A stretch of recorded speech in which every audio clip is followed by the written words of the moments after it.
Hi everybody and welcome to the Flute Practice. Today we are going to be checking out some common fingering mistakes that many of you make. Now, the flute fingerings that are recommended for the flute are really usually the best fingerings. They are the most in tune, most consistent with the sound of the notes around it. So it's really in your best interest to get these fingerings right. One of the most commonly seen incorrect fingerings is D and E flat fingerings. And what I so often see is people doing it with this index finger down in the second register. So they'll play it with the down, and you can hear it kind of changes the tone color. I'm not sure if that's coming across so clearly, but if I play, for example, from E, you can hear it's a much duller tone color, kind of like muffled. And so on its own, it might not make such a difference, but I can tell you,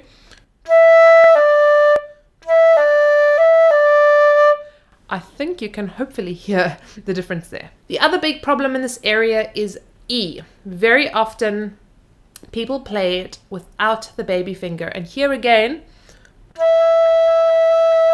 you almost get like almost a quarter tone difference there in the intonation, and it's usually a bit kind of airy and muffled and just really not a nice sound, and you're going to get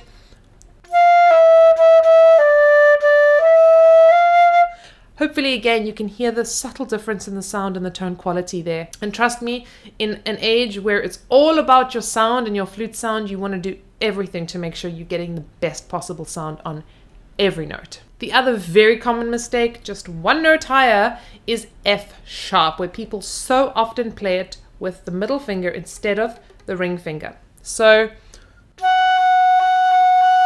I'd say intonation-wise, that's probably the biggest in this area.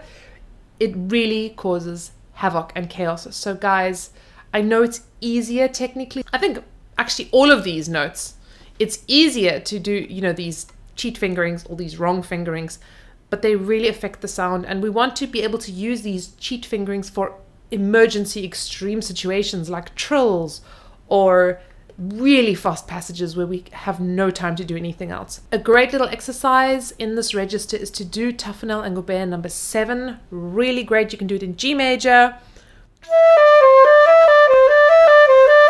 Really making sure you're doing all the correct fingerings there. There are some high register notes that, to be honest with you, I think we just don't always know what the correct fingerings are. For years, I played high B flat with the baby finger up until I was told that the B flat in the high register has the baby finger down and the B natural has the baby finger up. So once again, you can hear the slight subtle difference in intonation there. Lifting the baby finger does make that note a little bit sharper, which in all fairness, that B flat tends to be a bit flatter than the other high register notes, so it could make sense in some situations to use it. But generally, the fingering with the baby finger down is the fingering that matches the notes best around it. And this brings me to a really important point. There are so many alternate fingerings for those high register notes that often will help bring the pitch down because that high register is really sharp, which is fine. But if all the notes around it are also sharp, rather use your embouchure to bring that pitch down or correct the pitch, rather than using fingerings that are often quite clumsy and difficult to use. Like, for example, F sharp, high F sharp. Yes, this is a great stable fingering to use as an alternate emergency fingering for certain passages, but don't let this become your normal fingering. It's really a lot flatter than the normal F sharp. And in that high register where everything else is so sharp, you're really going to struggle. G sharp, yes, we can use these fingers, alternate fingering. It's great. I spoke about it in a video recently. But to use this as a constant fingering is really clumsy and really can get in your way. So don't make this your kind of normal fingering. The last fingering that I want to kind of bring up here today is B flat situation and kind of everything surrounding this. So as we may or may not know, we have got 3 possibilities for B flat. We can use the B flat key at the back here, this little wobbly guy. We can use the long B flat where we put down that F key, but have the finger on the B natural key. Or we've got this little B flat key over here, trill key, which we can also use. There are different situations that we can use these different keys, and I'm not going to get into huge detail on that now. But some flutists think that you should use this long B flat all the time. Like this is your standard fingering for B flat. And while it's really good to practice this and make sure you're pretty proficient in using this long B flat, it's not the standard B flat fingering. The standard B flat fingering really should be this B flat key over here. And the reason is that it is just a whole lot less clumsy and much quicker. You can hear just by the number of keys smacking around how much more complicated that long B flat is. So you really want to rather stick with the B flat key and use the long B flat in circumstances where you absolutely need it. Things like when you've got a B natural next to a B flat or a B natural next to an A sharp, you definitely want to do it. Or if you really just don't have time to slide, sometimes it's really, really helpful to do that. Sometimes when you're really in that register and things need to go really fast, you can also use this key, which you can leave down for A and G, which is really useful. So, of course, if you are, wanting or needing to play an F next to the B flat, this key not as useful because you've got to do a little bit of acrobatics there. There are two notes, of course, that you cannot play with your B flat key down.